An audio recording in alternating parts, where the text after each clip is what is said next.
A meaningful challenge to the agricultural policies of President Harry S. Truman's Democratic administration occurred after the 1946 elections gave Republican lawmakers a majority in both the Senate and House of Representatives. Convinced of an electoral mandate to oppose the chief executive, GOP leaders of the 80th Congress responded negatively to most bills that Democrats sponsored.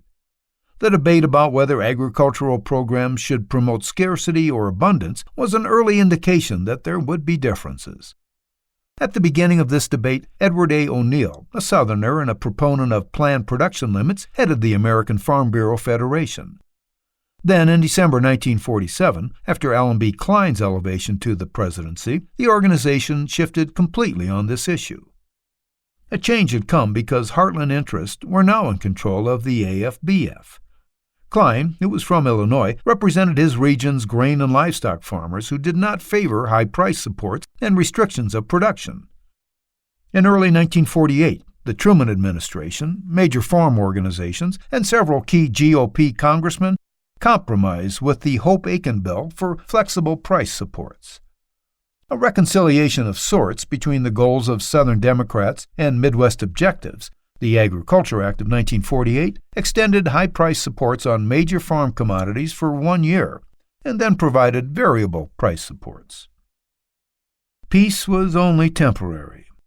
After Truman's surprise victory in November, Secretary of Agriculture Charles F. Brannan released an agricultural program that would once again divide agricultural interest. The Brannan Plan contained some radical concepts, and it galvanized conservative opposition. Foes included agricultural economists and the leadership of the AFBF, the National Grange, and the National Council of Food Cooperatives.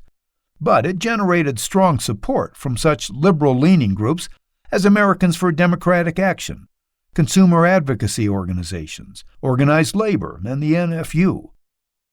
With dual purposes in mind, Brannan aimed to protect family farmers' income while providing cheaper food to households. He hoped to achieve that legerdemain by permitting the law of supply and demand to dictate prices and ensuring producers' incomes through supplementary government payments if they should become necessary. With limits on the amount an individual farmer could obtain in aid, the Brannan Plan alienated agriculture's most productive entrepreneurs. The program sought to maintain farm incomes at World War II levels, and it gained critical scrutiny after estimates revealed that it might cost as much as $8 billion annually. Congress refused to enact the plan into law in 1949, and during the following year the Korean War snuffed out all hopes of passage. During Truman's presidency, Congress did enact other legislation with agricultural implications.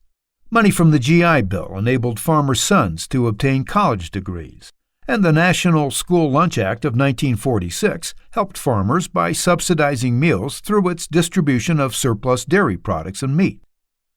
The Farmers Commodity Credit Corporation Charter Act of 1948, according to agricultural economist Oscar C. Stein, was important because it achieved three purposes. It stabilized, supported, and protected farm incomes and prices.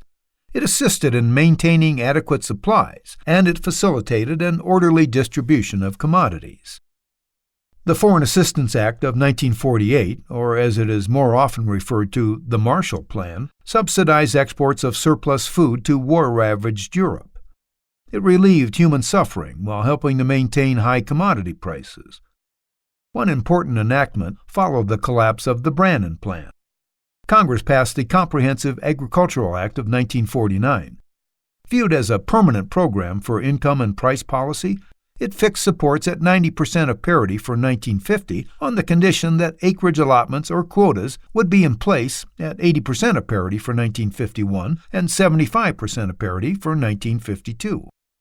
Section 416 authorized gifts of surplus commodities to people in need at home and abroad. Overcoming determined disapproval from farmers, Congress made a decision that would impact agriculture during and after the Truman years.